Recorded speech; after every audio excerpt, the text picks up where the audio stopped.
ஆண்டவரும் உலக இரட்சகரும் ஆகிய இயேசுவின் நாமத்தில் இங்கு கூடி வந்திருக்கிற அனைத்து பெண்களுக்கும் இந்த சபையின் சார்பாக நன்றிகளையும் வாழ்த்துக்களையும் ஸ்தோத்திரங்களையும் தெரிவித்துக் கொள்கிறோம். இப்பொழுது உங்க மத்தியில பட்டிமன்றம் பேச வந்திருக்கிறாங்க. என்ன தலைப்புனா, அந்த கால ஊழியம் கடினமா? ஒரு தரப்பினர் சொல்றாங்க, இல்லப்பா இந்த கால ஊழியம் தான் கடினம். ஏன்னா எங்க பாஸ்டர் கூட உட்கார்ந்து இந்த ஊழியம் எவ்வளோ கடினம்னு நாங்க பார்த்து கண்ணீர் சிந்தின நாட்கள் இருக்கு. அதனால இந்த கால ஊழியம் தான் கடினம்னு ஒரு தரப்பினர் பேச வந்திருக்காங்க. இப்போ முதலாவதாக அந்த கால ஊழியம் கடினம் அப்படின்னு பேசுறதுக்கு sister Stella, sister Reena, sister Princy இவர்களை கரங்களை தட்டி வரவேற்கலாமா? ஆமேன். கர்த்தர் உங்களை ஆசீர்வதிப்பாராக. எந்திரிச்சிருந்தா யாரும் தெரியும் நினைக்கிறேன். ஓகே, இந்த சைடு இவங்க அந்த காலம், இவர்கள் இந்த காலத்தை பத்தி பேச வந்திருக்காங்க. சிஸ்டர் எஸ்தர், சிஸ்டர் சாமுவானி, சிஸ்டர் பியூலா இவர்களை கரங்களை தட்டி ரெஹோபோத் எழுப்புதல் சபையின் சார்பாக வரவேற்கிறோம். ஓகே, இப்பொழுது முதலாவது யார் பேச போறீங்க? அந்த காலமா இந்த காலமா? அந்த காலத்துல இருந்து வருவோமா? ஆமா, 1947க்கு போயிடுவோம். அந்த காலத்துல ஊழியம் கடினமானதா அல்லது ரொம்ப கூலா ஊழியம் செஞ்சாங்களா அப்படின்றத பத்தி சகோதரி ஸ்டெல்லா அவர்கள் பேச போகிறார்கள். நடுவர் அவர்களுக்கு நன்றி. இந்த நாள்லயும் கூட அந்த காலம் ஊழியம் தான் கடினம்ன்ற தலைப்புல அடியால பேச தேவனுக்கு நான் கொடான கோடி நன்றி செலுத்துகிறேன். வேதத்துல பார்த்தோம்னா நம்ம அநேக பரிசுத்தவான்கள் எப்படி ஊழியம் செஞ்சாங்க அப்படின்னு சொல்லி நம்ம நிறைய படிச்சிருக்கிறோம், பார்த்துருக்குறோம்.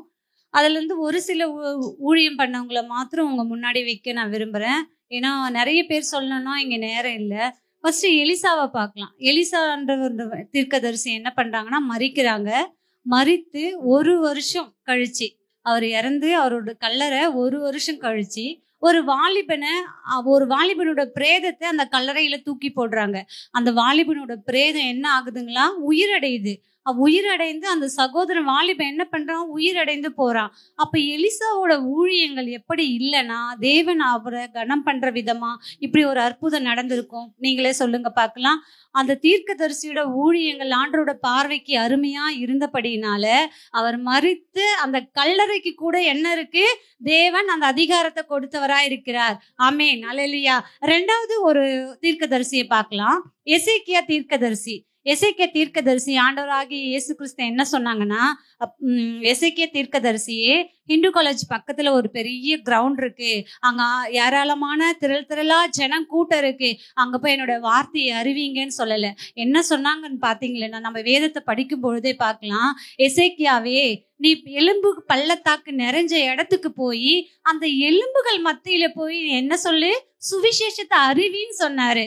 அந்த ஆண்டவரோட வார்த்தைக்கு அந்த எசேக்கியா தீர்க்கதரிசி என்ன பண்ணாங்க, அப்படியே கீழ்ப்படிஞ்சு அந்த எலும்பு மக்கி போய் நறுங்கி போய் ஒண்ணுமே இல்லாம இருந்த அந்த சுடுகாடு, சொல்ல போனா அந்த சுடுகாடு மத்தியில என்ன எசேக்கியா என்ன பண்ணாங்க, ஆண்டோட வார்த்தைக்கு கீழ்ப்படிஞ்சு எலும்புகளுக்கு சுவிசேஷத்தை சொன்னாருங்க. அந்த எலும்புகள்லாம் என்ன ஆச்சுங்களா, பெரிய திரள் சேனையா எழுந்து உயிர் அடைந்தது. ஆமென், அல்லேலூயா. அப்படிப்பட்ட அந்த ஊழியங்கள் எல்லாம் ஆண்டவர் கனம் பண்ணதுனாலதான் இந்த தீர்க்கதரிசிகளோட பெயர்கள், அவங்க செய்த அற்புதமான ஊழியத்தின் சாட்சிகள்லாம் எதுல இடம் பெற்றிருக்கு, பரிசுத்த வேதாகமத்துல.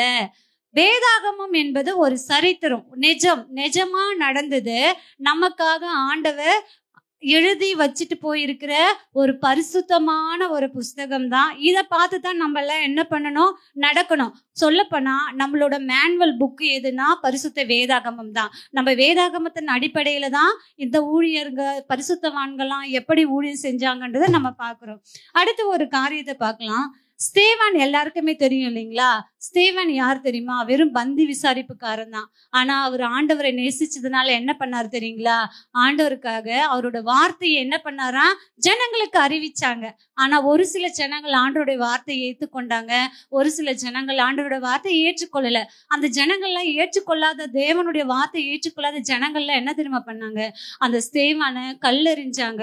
ஆனாலும் ஸ்தேவானை புதிய ஏற்பாட்டுல முதல் ரத்த சாட்சி அவர் மறிக்கிறாரு.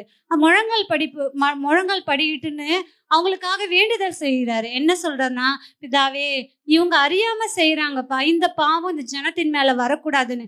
எவ்வளவு ஒரு நல்ல ஒரு ஊழியக்காரர் பாருங்க, தேவனுடைய வார்த்தையை சொன்ன. ஆனா நம்ம அந்த இடத்துல இருந்தோம்னா நம்ம எப்படி இருந்திருப்போம்? நிச்சயமா ஒரு கல்லு நம்ம மேல எரியும் பொழுதே நம்ம ஓடி போயிருப்போம். அப்படி இல்லையா?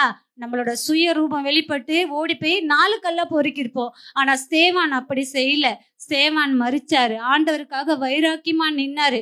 இந்த ஊழியங்கள் எல்லாம் சகோதரிகள் சொல்றாங்க லேசான ஊழியம் அப்படின்னு. நம்ம எல்லாம் வேதத்தை படிச்சு தியானிக்கும் பொழுது அந்த அறியாமையில நமக்கு விலகும் நினைக்கிறேன் நானு. அடுத்து ஒரு தாசனை பார்க்கலாம்.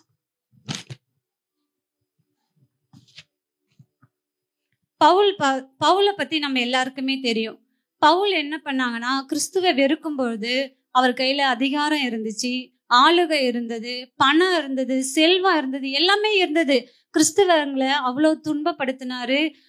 சொல்ல போனா அவங்களை எல்லாம் இழுத்துன்னு வந்து வெளியில போட்டு அடிப்பாரு, கொல்லுவாரு, எல்லாமே இருந்தது அதிகாரம். ஆனா இயேசு கிறிஸ்துவை ஏத்துக்கும் பொழுது அந்த பவுல் செஞ்ச பாடுகள், கஷ்டப்பட்டது, வேதனை, ஓடி ஒளிஞ்சது எல்லாருக்குமே தெரியும். வேதாகமத்தோட ஹீரோவாவே அவர் இருந்தாரு.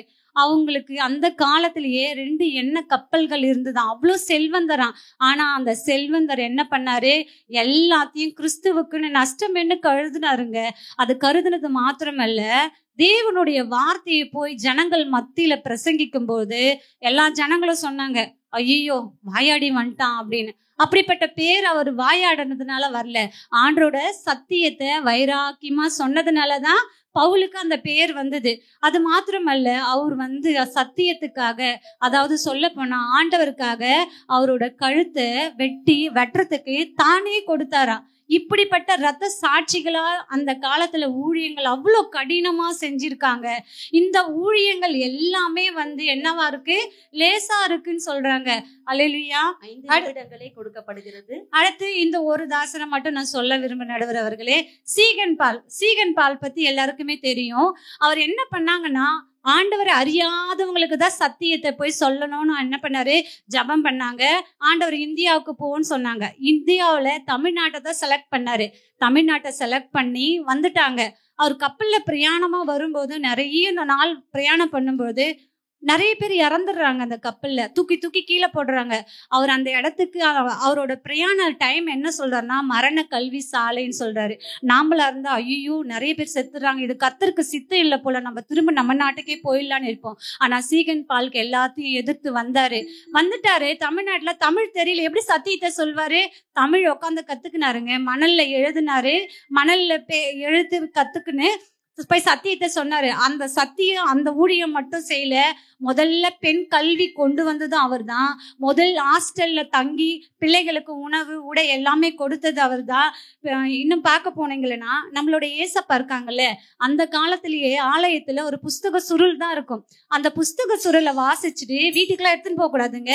பைபிள என்ன பண்ணணுமா, அந்த புஸ்தக சுருள் ஆலயத்துலதான் வைக்கணும். ஆனா சீகன் பாலோட கடுமையான முயற்சினாலதான் நீங்களும் நானும் இன்னைக்கு ஸ்டைலா எங்க போனாலும் ஒரு புத்தகத்தை என்ன பண்றோம்? வேதாகமத்தை தூக்கிக்கின்னு போறோம். இதுக்கெல்லாம் யாருக்காரு? அந்த மிஷினரிகள் தான். மிஷினரிகள் பட்ட பாடுக, அவங்க செஞ்ச ஊழியங்கள் எல்லாமே கடினமா இருக்க தொட்டுதான் எல்லாமே ரெக்கார்டு, எல்லாமே சரித்திரத்துல இருக்கு. இப்ப இந்த சரித்திரத்தை நான் எதுக்கு ஒப்பிடுறேன்னா, ஆத்து மணல் ஒரிஜினல் நம்மளுக்கு எல்லாருக்குமே தெரியும். ஆத்து மணல்ல ஒரு பில்டிங் கட்டினா ஸ்ட்ராங்கா தானே இருக்கும். ஆனா அதனோட நிழல் இப்ப எது நம்ம நினைச்சுட்டு இருக்கோம்? எம்சாண்ட் மணல். ஏன்னா நம்மளுக்கு ஆத்து மணல் கிடைக்கல, அதனால எம்சாண்ட் மணல் தான் மணல்னு நினைச்சுட்டு இருக்குமே தவிர நம்மளோட அறியாம நம்ம அந்த காலத்து தேவ ஊழியர்கள் செஞ்ச அந்த ஊழியத்தையும் அந்த காலத்துல பார்த்த மிஷினர்களோட ஊழியத்தை பார்த்து தான் நம்ம இப்ப செய்யறோமே தவிர அது ஈஸி, இது கடினம் கிடையாது. வாய்ப்பளித்த நடுவர்களுக்கு நன்றி சொல்றேன். தேங்க்யூ. பேசின சகோதரி அவர்களுக்கு நன்றி. உங்களுக்கு 5 நிமிடம் கால அவகாசம் முடிந்த பிறகு அங்கிருந்து ஒரு அலர்ட் வரும், அப்பவே நீங்க கவனமாயிடணும். அப்படி இல்லைன்னா உங்களுடைய குழுக்களுக்கு மதிப்பெண்கள் குறைக்கப்படும். சரிங்களா? சோ உங்களுடைய அதிக பேச்சு, உங்களுடைய மதிப்பெண் குறைக்கப்படும். சோ பாத்துக்கோங்க. ஓகே, அடுத்ததாக இக்கால ஊழியம் தான் கடினமானது அப்படின்றத பத்தி சகோதரி எஸ்தர் அவங்க பேச போறாங்க. தேவாதி தேவனுக்கும் நடுவர் அவர்களுக்கும் இங்கு வந்திருக்கிற ஹெலன் அம்மா, என்னுடைய சபை போதகர், என்னுடைய பாஸ்டர் அம்மா மற்றும் என்னுடைய சபை விசுவாசிகள், முக்கியமாக என்னுடைய எதிரணியினருக்கு ஸ்தோத்திரத்தின் கூடிய வணக்கத்தை கூறி என்னுடைய உரையை தொடர்கிறேன். என்ன டாபிக் பார்த்தீங்கன்னா, ஊழியம் என்பது இந்த கால ஊழியம் கடினமா அந்த கால ஊழியம் கடினமா அப்படின்னு சொல்றாங்க. இப்ப பாத்தீங்கன்னா உட்கார்ந்துருக்க 3 பேருமே பாத்தீங்கன்னா 90s கிட்ஸ். 90s இவங்க என்ன பண்ணிருப்பாங்கன்னா ஸ்கூலுக்கு போயிருப்பாங்க. பாத்தீங்கன்னா இவங்க அந்த கால ஊழியத்தை பத்தி என்ன பண்ணாங்க பேச வந்திருக்கிறாங்க. இவங்க சொன்னாங்க, சிஸ்டர் சொன்னாங்க, ரொம்ப எலகண்டா எஃபிஷியண்டா ரொம்ப எலாபரேட்டா சொன்னாங்க சத்தியத்தை. அதற்காக நான் வாழ்த்துக்கள் சொல்றேன் சிஸ்டர் உங்களுக்கு. சீகன் பால்க்கு என்ன பண்ணாருன்னா மணல்ல போயிட்டு என்ன பண்ணாராம், சத்தியத்தை வேதத்தை என்ன பண்ணாராம் உணர்த்தினாராம். இப்ப இவங்க 3 பேருக்கிட்டையும் டாக்ஸ் கொடுத்து இந்த பிரிட்ஜ் டவுன்ல நின்று இந்த அடிக்கிற வெயிலுக்கு டாக்ஸ் கொடுனா கொடுப்பாங்களா? கொஞ்சம் யோசிச்சு பாருங்க மக்களே. இப்போ சென்னையில வெயில் பாத்தீங்கன்னா 95 டிகிரி இருக்குது. இந்த வெயில இந்த காத்துல இவங்க ஊழியம் செய்வாங்களா? கொஞ்சம் கேட்டு சொல்லுங்க. இது மட்டுமா, இன்னும் நிறைய இருக்குங்க இந்த காலத்துல. இந்த காலத்துல பாத்தீங்கன்னா மனுஷனுக்குள்ள என்ன பாத்தீங்கன்னா செல்போன் என்ற விதை என்ன பண்ணிருக்கானா சத்ருவானவன் விதைச்சிருக்கிறான். இதுக்குள்ள Facebook, internet, WhatsApp, Instagram, YouTube, இன்னும் எனக்கு தெரியாத எத்தனையோ வாலிப பிள்ளைங்களை கேட்டா தெரியும். இதுக்குள்ள என்ன இருக்கு அப்படின்னா பாவம். இந்த பாவத்தை என்ன பண்ணிருக்கானா கலையா ஒவ்வொருக்கிட்டையும் அவன் என்ன பண்ணிருக்கானா விதைச்சிருக்கிறான். இந்த பாவத்தின் மத்தியில இந்த காலத்துல சத்தியத்தை உணர்த்தி அந்த சத்தியத்தை காதுல வாங்கி அந்த சத்தியத்தின் நடக்க வைக்கிறது எவ்வளவு கஷ்டம் தெரியுமா நடுவர் அவர்களே? ரொம்ப கடினமான பாதை நடுவர் அவர்களே. சில ஒரு பழமொழி இருக்கு. என்ன பழமொழி அப்படின்னா, போக்கத்தவனுக்கு போலீஸ் வேலை, வக்கீல் இல்லாதவனுக்கு வாத்தியார் வேலை, ஒண்ணும் இல்லாதவனுக்கு குறை சொல்ற வேலை. இப்ப பாத்தீங்கன்னா சபையில நிறைய குறை சொல்ற வேலை இருக்கு. இந்த பிரதர் நான் இப்படி பாடுறாரு, இவங்க நான் எப்படி வர்ஷிப் பண்றாங்க, இந்த அம்மா என்ன நல்லா பாட்டு பாடுது, இந்த அம்மா பைபிள் படிக்குது, இந்த அம்மா பிரைஸ் வாங்குது, இப்படியே ஊழியம் செய்ய விடாம குறை சொல்லினே இருக்கிற ஆவி நிறைய சபையில இருக்குது. இந்த அம்மா ஊழியம் பண்ணாது, ஊழியம் செய்யற விடுறவங்களையும் விடாது. இதெல்லாம் இந்த காலத்துல என்ன பண்ணலாம்? இந்த காலத்தின் மத்தியில நாம ஊழியம் செய்யறோம்னா அது எவ்வளவு ஒரு ஆச்சரியமான விஷயங்க. இது மட்டுமா, இன்னும் சொல்றேன், கொஞ்சம் கேட்டுங்க. பாத்தீங்கன்னா பாஸ்டர் ஐயா பாத்தீங்கன்னா உட்காருவாரு, பாஸ்டிங் பேர் முடியும், உடனே ஒருத்தர் மண்டையை போட்டுருவாரு, உடனே அங்க போகணும், அடக்காராதனை பண்ணுவாரு, உட்காரு, சுத்திகரிப்பு, உடனே சுத்திகரிப்பு முடியும், உடனே ஐயா எனக்கு நெஞ்சு வலிக்குதுங்கய்யா, ஐயா எனக்கு உடம்பு சரியில்லைங்க, ஐயா எனக்கு பேய் பிடிச்சிருந்துங்க, உடனே ஓடு, பைக் எத்தனை ஓடு. இத்தனை முறை வீட்டு பாஸ்டர் உனக்கு போறாரு, எவ்வளவு கஷ்டங்க, எவ்வளவு பாடுங்க, நிந்தைகள், அவமானங்கள், என்னோட வருத்தத்திலும் கண்ணீரிலும் பசியிலும் உபவாசத்திலும் நான் நிர்வாணியா இருக்கிறேன் என்று பவுல் சொல்றாரு. இவ்வளவு கஷ்டத்துல தாங்க இந்த கால ஊழியங்கள் போயிட்டு இருக்கு. எதுக்கத்தாலும் எங்க ஊழியக்காரர் முன்னாடி வந்துடும். எதுக்கு வரணும்? எங்க பிள்ளைக்கு பர்த்டே, அப்புறம் என் பொண்ணா எங்களுக்கு இன்னைக்கு கல்யாண நாள், ரிசப்ஷன், என் பிள்ளைக்கு நான் ரிசப்ஷன் வச்சிருக்கேன், வந்துருங்க, கிரகப்பிரவேசனம், போன் வாங்கியிருக்கிறேன், கார் வாங்கியிருக்கிறேன், பிள்ளைக்கு பிரதிஷ்டை பண்ணோம். இப்படி மூச்சுக்கு 300 தடவை ஊழியக்கார உட்கார விடாம பண்ணிக்கிட்டுதுங்க இந்த போனு.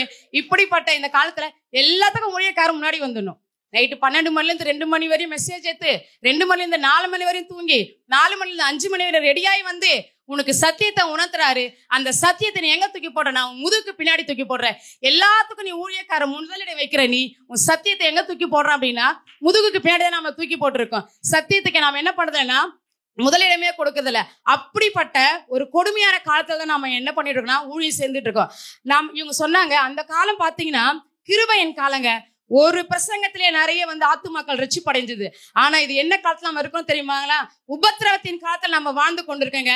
இந்த காலத்துல சுவிசேஷத்தை சொல்லி அதன் மூலம் ஆத்துமாக்களை ரட்சிப்படை வைப்பது என்பது மிகவும் கடினமான ஒன்று என்பதை நான் நடுவர் அவர்களுக்கு தெரிவிக்க ஆசைப்படுகிறேன்.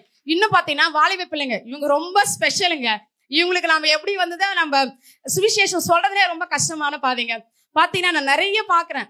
இப்ப என்ன சொல்றாங்கன்னா ரீசெண்டா பெஸ்டின்றானுங்க. பெஸ்டி லவ்வரா இருக்குமா, பெஸ்டியும் இருக்குமா. இப்ப லவ்வர்னா என்னதுன்னா, லவ்வருக்கு அவனை பத்தி எல்லாமே தெரியும், எல்லா விஷயமே தெரியும். இப்ப லவ்வர் அவுத்து விட்டு போயிடுச்சுன்னா உடனே பெஸ்டி பிடிச்சுக்குவானா. இது நான் அந்த காலத்துல என்ன தெரியுமா சொல்லுவாங்க, வெப்பாட்டின்னு சொல்லுவாங்க. இது போல ஒரு சிச்சுவேஷனா தாங்க இன்னைக்கு உலகம் இருக்குது. இப்ப ஸ்டேஷன்ல பார்க்கும்போது பாத்தீங்கன்னா எல்லாம் ஷால் போட்டு உட்காந்து இருக்குதுங்க. ட்ராக்ல பாத்தீங்கன்னா ஒரு கிலோமீட்டர் தூரத்துல கஞ்சாவும் சிகரெட்டும் பீடியும் புடிச்சுன்னு உட்காந்துட்டு இருக்குங்க வாலிப பிள்ளைங்க. இந்த வாலிப பிள்ளைகளுக்கு சுவிசேஷத்தை சொல்லி அதிலிருந்து நான் அவங்களுக்கு விடுதலை ஆக்கி ரட்சிப்பின் பாதையில் நடத்துவது என்பது மிகவும் கடினமான ஒன்றேங்க. இன்னும் கொஞ்ச நேரம் டைம் கொடுத்துருங்க, அதுக்கப்புறம் மைக் கிடைக்காது. கொஞ்சம் வெயிட் பண்ணிக்கோங்க. இங்க பாருங்க, இந்த பாத்தீங்கன்னா இது மட்டும் சொல்லிக்க ஆசைப்படுறேன். சபையில இன்னைக்கு கீழ்ப்படுதல் இல்ல, சத்தியத்துக்கு இடம் கொடுக்கிற ஒரு அறிவு இல்ல. மரியாதை இல்ல, விட்டு கொடுக்கிற ஆவி இல்ல, புறம் கூறுறோம், சத்தியத்தை போய் நம்ம நடக்கிறது இல்ல, ஒரு அன்பு சகோதரத்துவம் இது எதுவுமே இல்லாத காலகட்டத்தில் நாம் என்ன பண்ணிருக்கோம்னா பயணித்து கொண்டு இருக்கிறோம். சத்தியம் என்றும் மாறாதது. இயேசு கிறிஸ்து நேற்றும் இன்றும் என்றும் மாறாதவராய் இருக்கிறார். விசுவாசிகளாக நாம் மனமாற்றம் அடையாதவர்களாக இன்னைக்கு வரை வாழ்ந்து கொண்டு இருக்கிறோம். நாம என்ன பண்ணோம் அப்படின்னா சத்தியத்தை உள்வாங்கி அதன்படி நடக்கிற பிள்ளைகளா இருப்போம். இவ்வளவு கடினமான பாதையில உங்களுக்கு சொன்ன நடுவர் அவர்களே, இவ்வளவு கஷ்டத்தின் பதிலா இந்த காலம் ஊழி நடந்துட்டு இருக்குது. அதனால இந்த காலம் ஊழியமே கடினம் கடினம் கடினம் என்று வாய்ப்புக்கு நன்றி பாராட்டி விடைபெறுகிறேன். நன்றி, வணக்கம். நீங்க அலர்ட்னா கொடுங்க, மார்க்கனா கம்மி பண்ணுங்க. இந்த கடினமான ஊழியத்தை கடினமா நான் பேசிட்டே போவேன்னு சிஸ்டர் அருமையா பேசியிருக்காங்க. அவர்களுக்காக கரங்களை சத்தமாக தட்டுவோமா? அடுத்ததாக அக்கால ஊழியத்தை பற்றி சகோதரி ரீனா அவர்கள் பேச அழைக்கிறேன். Praise the Lord. இன்றைக்கு எனக்கு கொடுத்த இந்த தலைப்பு அக்கால ஊழியம் தான் கடினம். இந்த தலைப்பு கொடுத்த என் தேவனாகி கர்த்தருக்கும் என்னோட சபை போதகர் ஐயாவுக்கும் அம்மாவுக்கும் இங்க வந்த எல்லா ஊழியக்காரர்களுக்கும் சபையாருக்கும் முக்கியமா எங்க 90s கிட்ஸ் சொன்ன எங்க எதிரணிக்கும் என்னோட நன்றியை தெரிவித்துக் கொள்கிறேன். இருக்கிறதுல இருந்து நெக்ஸ்ட் லெவலுக்கு கொண்டு போறது எப்பவுமே ஈஸி தான். ஆனா இல்லாதது ஒன்றை உருவாக்குறது தான் ரொம்ப கஷ்டம். முதலாவது இந்த நாட்டுல நம்மளோட தேசத்துல வேதாகமம் இல்லைங்க. வேதாகமத்தை கொண்டு வர எத்தனையோ பேர் ரத்த சாட்சியம் மறைச்சிருக்காங்க. இதை யாரும் மறக்க முடியாது. ஆனா இந்த காலத்துல வேதத்தை சுமக்கிறத விட லேப்டாப்போ டேபோ சுமந்து சுவிசேஷம் சொல்ற காலமா இருக்கிற ஈஸா இருக்கிற இந்த காலத்தை கஷ்டமான காலம் சொல்லிட்டு எதிர உட்காந்துட்டு இருக்காங்க. தெரியுங்களா? அவங்க எதை வச்சு சொல்றாங்கன்னு நீங்க தெரியலங்க. அடுத்ததாவது ஒரு ஊழியக்காரரு ஒரு ஊருக்குள்ள போய் ஒரு சர்ச்சை கட்ட முடியுமாங்க அந்த காலத்துல? இந்த காலத்துல ரைட்ல திரும்பினா ஒரு சர்ச்சு, லெப்ட்ல திரும்பினா ஒரு சர்ச்சு. ஆனா கர்த்தருக்கு நான் ஸ்தோத்திரம் சொல்றதுக்காக. ஆனா அந்த காலத்துல ஒரு ஊழியக்காரர் ஒரு ஊருக்குள்ள போக முடியுமாங்க? சும்மா எத்தனையோ பேர் அடி, எத்தனையோ பேர் அவமானம், எத்தனையோ பேர் அசிங்கம், இதெல்லாம் தாங்கி கொண்டு கர்த்தர் நம்மள ஊழியத்துக்கு அழிச்சார் என்று சொல்லி ஊழியம் செஞ்சவங்க அந்த கால ஊழியக்காரருங்க. ஒரு ஒரு ஊழியத்தை கட்டிடுறாங்க, ஒரு சர்ச்சை கட்டிடுறாங்க. சபையார் எப்படிங்க அழிச்சாங்க? போய் தெரு பிரசங்கம் பண்ணாங்க. தெரு பிரசங்கம் இந்த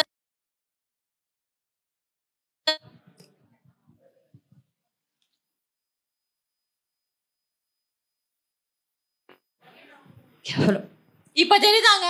அந்த கால ஊழியத்தை பத்தி பேசினாலே சத்ருவானுக்கு பிடிக்கலன்னு சொல்லிட்டு பண்றான். இப்ப புரிஞ்சுதாங்க. சரியா? சர்ச்சை கட்டிட்டு தெரு பிரசங்கம் பண்ணா ஜனங்க வருவாங்க. அறிஞ்ச ஜனங்க வர மாட்டாங்க. எத்தனையோ ஜனங்க வருவாங்க. அறியாத ஜனங்க எதுக்காக வருவாங்க சபைக்கு? திருமணத்திற்கும் குழந்தைக்கு பேப்டிசமுக்கும் கடைசி காலத்துல கல்லறை வேணும்னு சொல்லிட்டு அடக்க ஆராதனைக்கு மட்டும்தாங்க அந்த காலத்துல சர்ச்சைக்கு வருவாங்க. இந்த காலத்துல ஜனங்க சத்தியத்தை அறிஞ்சு சர்ச்சைக்கு வராங்க. அதுக்காகவும் நான் கர்த்தருக்கு நன்றி சொல்றேன். அடுத்ததாவது முக்கியமான விஷயம் ஆஃபரிங், தசம பாகம், இதெல்லாம் இந்த காலத்துல ஜனங்களுக்கு புரிஞ்சிருக்கிறாங்க. ஒரு ஊழியக்காரர் ஊழியம் நடத்துறாருன்னா நாமளும் அதுக்கு துணையா இருக்கணும்னு சொல்லிட்டு அறிவு, அந்த ஒரு புரிதல் இருக்குங்க இந்த காலத்துல. ஆனா அந்த காலத்தை ஊழியக்காரர்களுக்கு ஊழியம் செய்யறதுக்கு உதவி கர்த்தரால் மட்டும்தான் வந்ததுன்னு சொல்லிட்டு எல்லாருக்குமே தெரியும். எத்தனை ஜனங்களும் அவர்களுக்கு சப்போர்ட். இந்த காலத்துல இருக்கிற சப்போர்ட் அந்த காலத்துல இல்லைங்க. இந்த காலத்துல ஒரு ஊழியக்காரரை நீங்க அடிச்சீங்கன்னா உடனே Facebook, வாட்ஸ்அப் பரவி அவர்களுக்காக குரல் கொடுக்கறதுக்கு எத்தனையோ ஜனங்கள் இருக்காங்க. அவர்களுக்காக ஜெபிக்கிற எத்தனையோ ஜனங்கள் இருக்காங்க. ஆனா அன்றைக்கு ஒரு ஊழியக்காரர் போய் திரும்பலனா அவருக்காக குரல் கொடுக்கவில்லைங்க. அவர் ஒரு ஊழியக்காரனா என்று தெரியாமலே எத்தனையோ ஜனங்க இருந்திருக்காங்க, வாழ்ந்திருக்காங்க. இன்னொன்னு, இப்போ ஒரு ஹஸ்பண்ட் ஒரு ஊழியக்காரருக்கும் ஃபேமிலிஸ் இருக்குங்க. அதை நம்ம மறக்க கூடாது. அந்த காலத்துல இப்போ இந்த காலத்துல ஒரு பாஸ்டரையா வெளியே போய் மீட்டிங் போறேன்னு சொன்னா எப்படிங்க சொல்லிட்டு போவாரு? அம்மா நான் ஊழியத்துக்கு போறேன், லேட் ஆச்சுன்னா நான் உனக்கு மெசேஜ் பண்றேமா, இல்ல வாட்ஸ்அப் பண்ணிடுறேமா, இல்ல கால் பண்றேமான்னு. ஆனா அந்த காலத்தை அப்படி சொல்லிட்டு போயிருக்க மாட்டாங்க. அம்மா நான் ஊழியத்துக்கு போறேன், திரும்பி வந்தனா கர்த்தருக்கு ஸ்தோத்திரம், திரும்பி வரலனாலும் கர்த்தருக்கு ஸ்தோத்திரம் சொல்லிட்டு போயிருக்காங்க. அதே போல எத்தனையோ பேர் இன்னைக்கு வரைக்கும் திரும்பாதவங்க இருக்காங்க. அதை நம்ம ஒத்துக்கொள்ளணும். எதிரானி அவர்களே, மீட்டிங்க்கு நெக்ஸ்ட் மீட்டிங் தாங்க அதிகம். மீட்டிங் அந்த காலத்துல வெளியே போகும்போது எப்படி போனாங்க? இந்த கார்ல போலங்க, பிளைட்ல போல, பெஞ்ச் கார்ல போல, ஸ்லிப்பர் கூட இல்லாம ரோட்ல நடந்து போயிருக்காங்க. மழையிலயும் வெயிலையும் காத்துலயும் பனிலையும் மிருக ஜீவனுக்கு நடுவிலும் மனுஷ மத்திய நடுவிலும் எத்தனையோ உபத்திரத்துக்கு நடுவிலும் போய் ஒருத்தர் இங்க தமிழ்நாட்டுல இருந்து எனக்கு தமிழ் தெரிஞ்ச எனக்கு நான் இவ்வளவு திக்குறேனே, தமிழ் பாஷை தெரியாத ஒருத்தர் பீகார்ல ஒரு ஊழியத்தை ஸ்தாபிச்சாரு. அவர் இந்த கால ஊழியர் இல்லைங்க, அந்த கால ஊழியரு. அத கொஞ்சம் யோசிங்க. அடுத்தது இன்னைக்கு சர்ச்சில் ஏசி இருக்கு, ஃபேன் இருக்கு, லைட் இருக்கு, ஸ்பெஷலா ஃபோக்கஸ் லைட் வேற இருக்குங்க. எதுக்கு? நம்ம பாஸ்டருக்கு தெரியும் நம்ம ஜனங்க நம்ம பசங்க கஷ்டப்படக்கூடாதுன்னு சொல்லிட்டு இன்னைக்கு நான் மைக்க பிடிச்சி ஜாலியா இந்த ஏசில பேசிட்டு இருக்காங்க. எதுக்கு? அந்த கால ஊழிய கஷ்டம் நான் ஏன் பேசுறேன்? ஏன்னா அவருக்கு தெரியும் அந்த காலத்துல ஜனங்க மழையில வெயில உட்கார்ந்து சுவிசேஷத்தை கேட்டு கஷ்டப்பட்ட ஜனங்க இன்னைக்கு கஷ்டப்படக்கூடாதுன்னு சொல்லிட்டு இதை வசனமா கொண்டு வந்திருக்காங்க. அங்கீகாரங்க எத்தனை பேருக்குங்க இந்த காலத்துல அங்கீகாரம் கிடைக்குது? அந்த காலத்துல வெறும் பிரபலமானவர்களுக்கு மாத்திரம் தான் அங்கீகாரம் கிடைக்குது. கடைசியாங்க இன்னைக்கு எல்லாருமே ஒண்ணு கூடி இருக்கிறோமே பெண்கள், இந்த காலத்துல ஒண்ணு கூடி இருக்கிறோமே. அந்த காலத்துல ஒரே ஒரு பாயிண்ட், அந்த காலத்துல நமக்கு இந்த வாய்ப்பு கிடைக்கலங்க. கடைசி பாயிண்ட் ரொம்ப இம்பார்ட்டன்ட் பாயிண்ட். எத்தனையோ பேருக்கு எத்தனையோ பெண்கள் மாருக்கு அந்த காலத்துல ஊழி செய்ய கிருபை இருந்தாலும் ஊழி செய்ய தாளந்து இருந்தாலும் முடக்கப்பட்டாங்க. சத்ருவானவன் அவங்க எல்லாம் முடக்கப்பட்டாங்க. ஆனா இந்த காலத்துல இப்ப வந்து நம்ம எல்லாரும் உட்கார்ந்துகிட்டு கர்த்தரை துதிக்கிறோம், ஆராதிக்கிறோம், மகிமைப்படுத்துறோம். இன்னைக்கு இந்த நாளை கொண்டாடுறோம். சகோதரி பெண்கள் கூட்டம் என்று கொண்டாடுறோங்க. ஆனா இதுக்கெல்லாம் காரணம் அன்றைக்கு அவங்க கண்ணீரை விதைச்சிட்டு போனதுதான் இன்னைக்கு இது கனியா கொடுத்துட்டு இருக்கோன்றது நான் தயவு செய்து மறக்காதீங்க. எதிராணி அவர்களே, இந்த வாய்ப்பாளுக்கு அனைவருக்கும் நன்றி. அருமையாய் பேசிய நம்ம எல்லாம் சிறிது ஆழமாக சிந்திக்க வைத்திருக்கிறார்கள். உண்மையா அந்த கால ஊழியர்கள் எப்படிலாம் ஊழியம் செஞ்சாங்க அப்படின்னு அந்த இடத்துக்கே நம்மளை கூட்டு வந்திருக்கிறாங்க சகோதரி. அடுத்ததாக இல்லப்பா நீங்க அவ்வளவு பேசினாலும் இந்த கால ஊழியம் தான் கடினமானது அப்படின்னு சகோதரி சாம்புவாணி அவர்கள் நம்ம மத்தியில பேச அழைக்கிறேன். கர்த்தருடைய பரிசுத்த நாமத்துக்கு ஸ்தோத்திரம். கர்த்தர் முதலாவது என் தேவனுக்கு நான் வந்திருக்கிற நடுவர் அவர்களே, உங்களுக்கு நான் வந்திருக்கிற பாஸ்டர்ஸ் அம்மாக்கெல்லாம் ஸ்தோத்திரம். விசேஷமாக எங்களோட போட்டி போட்டு இருக்கிற உங்களுக்கெல்லாம் நான் சோத்தத்தை எடுக்கிறேன். வந்திருக்கிற எல்லாருக்குமே ஸ்தோத்திரம். பழைய காலம்னு பேசின்னு இருக்காங்க. ஆனால் பழைய காலத்தில் எதுவுமே இல்லைங்க, செருப்பு அங்கே இல்லை. ஆனால் அவங்க சொல்கிறாங்க ரோடு போடலை, செருப்பு இல்லை, எதுவுமே இல்லை. அந்த காலத்தில் போயிட்டு நாங்கள் இப்போ போய் செருப்பு இல்லாமல் எங்களை போய் சுவிசேஷம் சொல்கிறாங்களா? அந்த காலத்தில் எதுவுமே இல்லாதனால அவங்க அப்படி போனாங்க. இந்த காலத்தில் பிறந்திருந்தா அவங்க எங்கள் கூட பென்ஸ் காரில் தான் வந்திருப்பாங்க. ஆனால் அது அவங்களுக்கு தெரியவே இல்லையே. அந்த சகோதரி சொன்னாங்க இந்த மாதிரி வந்துட்டு எலியா, அதுக்கப்புறம் வந்துட்டு எலியாலாம் சொன்னாங்க, எசேக்கியால சொன்னாங்க ஏங்க எலும்பு கிட்ட கூட நம்ம சுவிசேஷம் சொல்லி உயிரோட ஆக்கிடலாங்க. ஆனா இந்த ஜனத்துக்கு நம்ம சொல்லி முடியுமா? சொல்லுங்க. இந்த ஃபாஸ்ட் அம்மா நம்மளுக்கு மெசேஜ் எடுக்கும்போது சொன்னாங்க எல்லாம் இப்ப கேட்பீங்க, எல்லாம் பண்ணுவீங்க, இங்க வந்து கடந்து போகும்போது எத்தனை பேர் அதை கடைப்பிடிப்பீங்க? முதல்ல அதை சொல்லுங்க. நாங்க இந்த காலத்துல படுற கஷ்டம்லாம் உங்களுக்கு என்ன தெரிய போகுது? நீங்க படிச்சுட்டு வந்து சொல்றீங்க, நாங்க லைவா நடந்துட்டு இருந்தா சொல்றோம். நான் சின்ன ஒரு பிள்ளைய விபிஎஸ்க்காக கூப்பிட்டேங்க. வீட்டு பக்கத்துல இருக்காங்க, சின்ன பிள்ளைய நான் கூப்பிட்டேன், வாமா விபிஎஸ்க்கு நடக்குது வாமா அப்படின்னு. அந்த பிள்ளை என்னை கேட்டுச்சு, இத்தனைக்கும் எல்கேஜி கூட படிக்கல. அந்த பிள்ளை என்னை கேட்குது, உங்க சர்ச்சு கிட்டியா தூரமா அப்படி கேட்குதுங்க. அந்த சின்ன பொண்ணு என்னை வந்துட்டு, நான் சொன்னேன் ஆட்டோ வச்சு கூப்பிட்டு போகிறோம்மா, நான் தூரமாக இருந்தாலும் நான் வரமாட்டேன், கிட்டேயா இருந்தால் சொல்லு நான் வரேன்து. அந்த சின்ன பொண்ணே இந்த காலத்தில் நம்மளால் கூப்பிட்டுட்டு வர முடியல. நீங்கள் வந்து சொல்கிறீங்க, நீ அப்படி எல்லாத்தையும் நீங்கள் இப்போ நீங்கள் வந்து செய்கிறத பற்றி சொல்லுங்கள், இப்போ நடக்கிற ஊழியத்தை பற்றி நீங்கள் சொல்லுங்கள், அப்போ நடக்கிறதெல்லாம் நீங்கள் சொல்லாதீங்க. நீங்கள் சொன்னீங்க லைட்டு ஃபேனு எல்லாம், இதெல்லாம் நீங்கள் வந்து சொல்கிறீங்க, நாங்கள்லாம் ஆஃப் பண்ணிவிட்டு எல்லாத்தையும் ஆஃப் பண்ணிவிட்டு நாங்கள் வந்து பெட்ரோமாஸ் லைட் வச்சு கெரோசின் ஊற்றி வச்சுக்கிட்டோமா? சொல்லுங்கள். இந்த காலத்தில் எங்களுக்கு கத்தர் கொடுத்தாரு, நாங்கள் என்ஜாய் பண்ணுறோம். ஆனால் இதுக்கு பின்னாடி ஊழியக்காரோட பாரம் உங்களுக்கு தெரியுமா? மாத கடைசியில் கரண்ட் பில்லுன்னு ஒன்று வரும், உங்களுக்கு தெரியுமா? நீங்கள் என்ஜாய் பண்ணிட்டு போகிறீங்களே, கஷ்டப்படுறது யார்? அந்த கடினெல்லாம் உங்களுக்கு தெரிய மாட்டேங்குது. தெரியாமல் இவ்வளோ பேசின்னு இருக்கீங்க. அது போதணும். இந்த மாதிரி தான் எங்களுக்கு கொஞ்சம் போன வாரத்தில் தான் எங்களுக்கு வந்து விபிஎஸ் டீச்சர்ஸ் ட்ரைனிங் நடந்துச்சு. அப்போது ஒரு பிள்ளை வந்து எங்கிட்ட கீழே வந்து கேட்டான், இந்த மாதிரி வந்துட்டு நானும் டீச்சர் ஆகலாமான்னு கேட்டான். நான் என்ன சொன்னேன், முதல்ல இன்ஸ்டாலேருந்து வெளியே வாடான்னு தான் சொன்னேன். இன்ஸ்டாலேருந்து வெளியே வந்தால் நீ டீச்சர் ஆகலான்டான்னு சொன்னேன். நான் வந்து டீச்சர் ஆகல, நான் இன்ஸ்டாலேயே போகிறேன் ரீல்ஸ் போட்டுக்கணுன்னு சொல்லிட்டு போனவ தான். அந்த மாதிரி ஆட்களை நம்ம எவ்வளோ கஷ்டமாக இருக்க தெரியுங்களா? வேணா நம்ம பேசிடலாம், ஆனால் ஒவ்வொருத்தரையும் நம்ம கர்த்தருக்குள்ளே கொண்டு வர்றது ரொம்ப கஷ்டம். அது ஏன் உங்களுக்கு புரிய மாட்டேங்குதுன்னு தெரிய மாட்டேங்குது. ஆனால் நீங்கள் என்ன சொல்கிறீங்கன்னா, அந்த காலத்தில் நீங்கள் எதுவுமே செய்யலை, நாங்கள் செஞ்சுன்னுக்குறோம் இந்த காலத்து ஊழியத்தை. நீங்கள் அந்த காலத்தில் செஞ்சதை சொல்கிறது ஈஸிங்க, செய்யறது கஷ்டம். இதோ இவங்க உக்காண்ட்ருக்காங்களே, பிசாசா இருந்துக்கும் போது இவங்க சொன்ன விஷயம் உங்களெல்லாம் பிடிக்கிறது ஈஸின்னு சொன்னவங்களே இப்போ வந்து சொல்கிறாங்க அந்த காலத்து ஊழியம் தான் கஷ்டம்னு. இந்த மாதிரி எல்லாம் ஆட்கள் வச்சு நம்ம என்னங்க பண்ணுறது? நீங்களே சொல்லுங்க. இந்த மாதிரி வந்து நிறைய விஷயங்கள் சொல்லிகிட்டே போகலாம். அப்போல்லாம் வந்துட்டு பேதுரு வந்துட்டு ஒரே மெசேஜ் தான் எடுத்தாரு, ஆனால் 3000 பேர் ரட்சிக்கப்பட்டாங்களாம். அப்போல்லாம் பாருங்க, ஈஸியாக அழகாக எல்லாத்தையும் ஒரே வார்த்தை தான் சொல்கிறாரு, 3000 பேர் ரட்சிக்கப்படுறாங்க.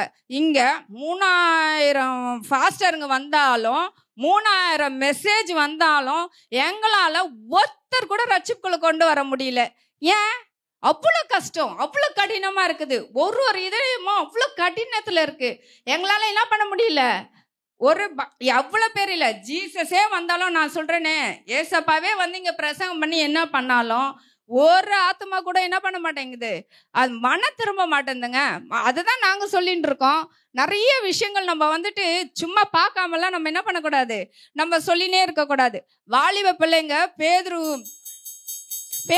இருக்கும் பொழுது வாலிப பிள்ளைங்க வெளியே இருந்தாங்களாம். இப்போ இருக்கிற வாலிப பிள்ளைங்க சர்ச்சில் வைஃபை கனெக்ஷன் இருக்குன்ட்டு நம்ம சபையை விட்டு பிரியாமல் இருக்கிறாங்க. ஏன்னா ஃப்ரீ கனெக்ஷன். ஆனால் இது யாருக்குமே தெரியாது. அதே மாதிரி இது நிறைய வாலிப பிள்ளைகள்லேருந்து பெரியவங்கலேருந்து எல்லாரையும் நம்மளை கொண்டு வர்றது ரொம்ப கஷ்டம் இந்த இதில். அதனால் நான் சொல்ல வர்றது என்னன்னா, இந்த சிறு பிள்ளைகள்லேருந்து பெரியவங்கலேருந்து எல்லாரையும் கஷ்டமான இந்த காலம்தான் ஊழியம் ரொம்ப கஷ்டம்னு சொல்லி நான் முடிவு வைக்கிறேன். இந்த கால ஊழியம் தான் ரொம்ப ரொம்ப கடினம் அப்படின்னு அவங்களுடைய ஆதங்கத்தை மொத்தமா கொட்டி தீர்த்துட்டாங்கன்னு நினைக்கிறேன். அடுத்ததாக அக்கால ஊழியம் கடினமா அப்படின்னு சொல்லி பேச வராங்க சகோதரி பிரின்சி அவர்கள். கர்த்தருடைய பரிசுத்த நாமத்துக்கு ஸ்தோத்திரம். இஸ்ரவேல் ஜனங்களுக்கு முன்பாக தேவன் முன்பாகவும் பின்பாகவும் தேவன் எப்படி இருந்தாரா? சொல்லுங்க, தேவன் எப்படி இருந்தார்? முன்பாகவும் பின்பாகவும் அக்கினி ஸ்தம்பம் மேக ஸ்தம்பமா. எனக்கு முன்பாக நீங்கள் அப்படியாகவும் எனக்கு பின்பாக நடுவர் அப்படியாகவும் இருக்கிறதுனால 2 சமுத்திரங்கள் பிரிந்தது போல பிரிந்து இருக்கிற சமுத்திரங்களுக்கு நான் நன்றிகளை செலுத்துகிறேன். மோசையை போல என்னையும் தேவன் நடத்துவார் என்று நம்புகிறேன். முதலாவது நான் பேச வந்தது அந்த கால ஊழியம் கடினம் என்று. அந்த கால ஊழியம் கடினம் என்று நான் ஏன் சொல்றேன் அப்படின்னா, அக்கா நீ வந்து ரீகன் பாலை பத்தி சொன்ன. These people are புட்டி பால் பீப்புள்கா. நீ ரீகன் பாலை பத்தி நீ வந்து ரீகன் பால் பத்தி சொல்லி நினைக்கிற. இவர்கள் பாலை உண்ணத்தக்கவர்கள், பலமான ஆகாரத்தை உண்ணாதவர்கள். இவங்ககிட்ட போய் நீ ரீகன் பால் பத்தி பேசி நிக்கிற. அக்கா காமெடி பண்ணிட்ட நீ. பாருங்க, சீகன் பாலை பத்தி பேசி காமெடி பண்ணிட்டாங்க. நான் சொல்றேன், ஒரு வில்லியம் கேரி என்றவர் கொல்கத்தாவில் வந்து இறங்கி தமிழ் பாஷையை கத்துக்கொண்டு ஒரு பிராமணர் கிட்ட இருந்து கத்துக்கொண்டு அது கீழே ஒரு ஊழியத்தை அமைச்சு பைபிளை கொடுக்கலன்னா இன்னைக்கு நீயும் நானும் வேதத்தை பார்த்து படிச்சிருக்க முடியாது. மொழி தெரியாதவர், இனம் புரியாதவர், உன் பேச்ச புரியாதவர் உன்னோட ஐக்கியப்படுறதுக்கு இவ்வளோ பிரயாசம் வில்லியம் கேரி எடுக்கலன்னா இன்னைக்கு நம்ம கையில பைபிள்ன்றது ஒண்ணு வந்திருக்காதுங்க. 2வது வில்லியம் தாமஸ் என்றவர். வில்லியம் தாமஸ் 1110 பேரை ரட்சிப்புக்குள்ள கொண்டு வந்தார். எங்க தெரியுமா? கன்னியாகுமரியில. படிப்பறிவு இல்லாத ஜனங்கள் மத்தியில. அவருக்கு சொத்து சொகம் என்ன தெரியுமா? 10 அடி நிலமா, 2 மேஜை, 1 நாக்காளி. இதை வச்சுன்னு இந்த கால ஊழியத்துல நீங்க போறதுக்கு வண்டி, ஐயா ஆட்டோ இருக்கா? ஏமா? ஐயா வீட்டு கூட்டத்துக்கு போறேன். நீ வீட்டு கூட்டத்துக்கு போறதுக்கு எதுக்குமா ஆட்டோ கேட்டுனுக்குற? நந்து போவேன். நான் உனக்கு அவ்வளவு ஊழிய பாரம் தான். ஐயா ஆட்டோ இருந்தாதான் நான் போக முடியும். நீ வீட்டுக்கு போயிடுன்ற. நான் போயிடு, நானாவது ஊழியத்துக்கு போறேன். நீ முழு நேரம் ஊழியமா என்ன தெரியுமா செய்யற? மத்த யாருக்கும் ஊழியமும் செய்ய மாட்டேன், ஊழியம் செய்யறவங்களையும் விட மாட்டேன். கேட்டா இந்த கால ஊழியம் கடினமானது. இவ்வளோ ஃபெசிலிட்டி, இவ்வளோ வைஃபை கனெக்ஷன்ஸ், இவ்வளோ வண்டி வாகனம் டிரான்ஸ்போர்ட், இவ்வளோ எல்லாம் தேவன் கொடுத்து கணக்கு கேட்ப. நான் இவ்வளவும் உனக்கு கொடுத்தேனே, நீ கசப்பான திராட்சை பழமை மாறினது எப்படின்னு தேவன் கேட்டா என்ன பதிலுங்க கொடுப்பீங்க? அவர் நெல்லு போட்ட நல்ல விளைச்சல் வரும், இது நல்ல திராட்சை பழம் தரும்னு கொத்தி விட்டாராம், நல்ல தண்ணி ஊத்துனாராம், வேல் பாய்ச்சினாராம். ஆனா அதுவோ கசப்பான திராட்சை பழம் கொடுத்தது. தேவன் சொல்றார், நான் இந்த ஃபெசிலிட்டிலாம் உனக்கு கொடுத்ததுக்கு ஊழியம் சேர்த்துக்கு தான், என்னால ரட்சிக்க வைக்க முடியலன்னு வந்து நீனும் சொல்றாங்க பாருங்களேன். ஜோக் இல்ல, joke. Actually this is joke. Okay, ரட்சிப்புக்குள்ள கொண்டு வர முடியலையா? ஏன்னா இந்த கால ஊழியம் கடினமா. ஏங்க இதெல்லாம் கொடுத்ததுக்கே அதுக்கு தாங்க நீ போய் சுவிசேஷம் சொல்ல. நான் வெறும் காலோட நடக்க சொல்ல, அந்த காலத்துல கஷ்டப்பட்டாங்க, நீங்க கஷ்டப்படக்கூடாது, செருப்பு குத்துக்கிறோம். ஆனா நான் செருப்பு கடிக்குதியோ ஐயா, செருப்பு கடிச்சதுனால இன்னைக்கு நான் ஊழியத்துக்கு வரல. ஓ சோ பேட். என்ன இல்ல, என்ன இன்னும் என்ன வேணும் உனக்கு? ஐயா நீங்க ஜப குறிப்பு நோட்ல வாகனம் வேணும்னு போடாதீங்க ஐயா, ஹெலிகாப்டர் வேணும்னு போடுங்க. ஏன்னா ஹெலிகாப்டர் வேணும்னு போட்டுச்சுன்னா அது கூட ஐயா மாடியில ஹெலிபேட் வைக்காதீங்க, கீழே வைங்க. ஏன்னா கடினமான ஊழியம், படி ஏறி வரணும் இல்லையா, ஜனம் அது கூட கஷ்டப்படும். என்னங்க உங்களுக்கு இவ்வளோ ஃபெசிலிட்டி கொடுத்து, இவ்வளோ வசதியை கொடுத்து என்னங்க நீங்க பண்றீங்க? ஏசி, ஃபேனு, சேரு, மேஜை எத்தனை வந்த பாயிண்ட் எல்லாம் சொத்த என்னங்க நீங்க பண்றீங்க? ஒரு ஐடா ஸ்கெட்டர் என்ற ஒரு பெண் மிஷனரி இங்க வெள்ளூருக்கு வரலனா இங்க ஏசியா லெவல்ல பேசப்படுகிற சிஎம்சி ஹாஸ்பிட்டல் வந்திருக்காது, இங்க மருத்துவமனைகள் வந்திருக்காது, பழைய மெடிக்கல் காலேஜுகள் வந்திருக்காது. அந்த வாலிப பெண்ணுக்கு இருந்த அந்த வாஞ்சை ஏன் இன்னைக்கு உங்ககிட்ட இல்லாம போனது? என்னங்க அந்த பொண்ணு அமெரிக்கால இருந்து நிதி கொண்டு வந்து இங்க வெள்ளூர்ல ஹாஸ்பிட்டல் கட்டினாங்க அந்த மிஷனரிமா. அந்த பொண்ணு இன்னைக்கு உன் சபையில ஏதோ ஒரு கூட்டம்னா ஏதோ கொடுக்குறியா நீ? மனசாட்சியை தொட்டு சொல்ல. சாப்பிட்டு முச்சோடனே துணியை காணும், துண்டை காணும், ஓடிடுது. பாத்திர கழுவுதெல்லாம் நாங்க, பரிமாறுது நாங்க, உபவாசிக்குது நாங்க, ஓடி போறதெல்லாம் இவங்க. ஆனா கேளு, இந்த கால ஊழியம் கடினம். Oh my God. ஐயோ ஆண்டவர் சொல்வாரு, தேவான் சொன்னார், பிதாவே இவர்கள் மன்னியும் தாங்க செய்வதே. நான் சொல்றேன், பிதாவே இவர்கள் மன்னியும் பேசுது என்னன்னு தெரியாம பேசினேகுது. கொடுமை கொடுமைன்னு கோயிலுக்கு போனா அங்க ஒரு கொடுமை. ஐயோ ஆண்டவரே.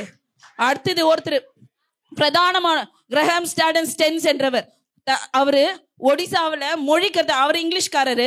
ஒடிசா மொழியை கத்துக்கொண்டு மழைவாழ் ஜனங்களுக்கு தன் சொந்த மொழி அவங்களுக்கு புரியணும்னு பைபிளை தன் சொந்த மொழியில, அதாவது மழைவாழ் ஜனங்களுக்கு புரியுற மொழியில பைபிளை ரெடி பண்ணி கொடுத்தாரு. எத்தனை பேர் இன்னைக்கு நீங்க அந்த மாதிரி என்னவாவது விபிஎஸ் ஸ்டூடெண்ட்ஸ் வரலன்னா அவனை அப்ரோச் பண்ற விதத்துல அப்சர்வ் பண்ணி போய் என்றது ஃபுல்லா கொலை கொலை குழைச்சிட்டு அவன் வரமாட்டானே, எப்படி வருவான்? மூச்சை காட்டுறேன், அன்பா வாடா தம்பி ஊழியத்துக்கு வாடா, சாக்லேட் வாங்கி தர போயிட்டு நான் காமெடி பண்ணினுங்கிற. தன் 2 வாலிப பிள்ளைங்களோட கார்ல வச்சு எரிச்சாங்க. நீ அலாரம் அச்சினேரு, கார்ல வச்சு எரிச்சாங்க. ஆனாலும் ஊழியம் செய்ய விடவே இல்லைங்க. அந்த மகனை எரிச்சு போட்டாங்க கார்ல. அந்த மனைவி கிட்ட கேட்டாங்க, என்னங்க ஏங்க இப்படி எத்தனை பேர் உங்களை எரிச்சு போட்டாங்கன்னு கேட்ட போது அந்த மனைவி சொன்னா, ஒருத்தரையும் காட்டி கொடுக்காம பண்ணாங்க.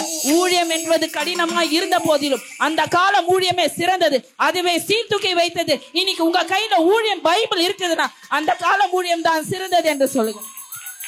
பட்டாசு படபட படபட படனை வெடிச்சு தள்ளி செதறிட்டாங்கப்பா. யாருக்குன்னா எதனா காயப்பட்டுச்சா பாருங்க, ஒரே புகை வர மாதிரி இருக்குல்ல. ஓகே ஓகே, ஆண்டவர் பயங்கரமா சகோதரியை கொண்டு பேசினார். கர்த்தர் அவர்களை ஆசீர்வதிப்பாராக. அதெல்லாம் ஓகே தான்ப்பா, இந்த கால ஊழியம் தான் சிறந்தது அப்படின்னு சொல்லி கடைசியாக இறுதியாக பட்டிமன்றத்தில் முடிவாக சகோதரி பியூலா அவர்கள்.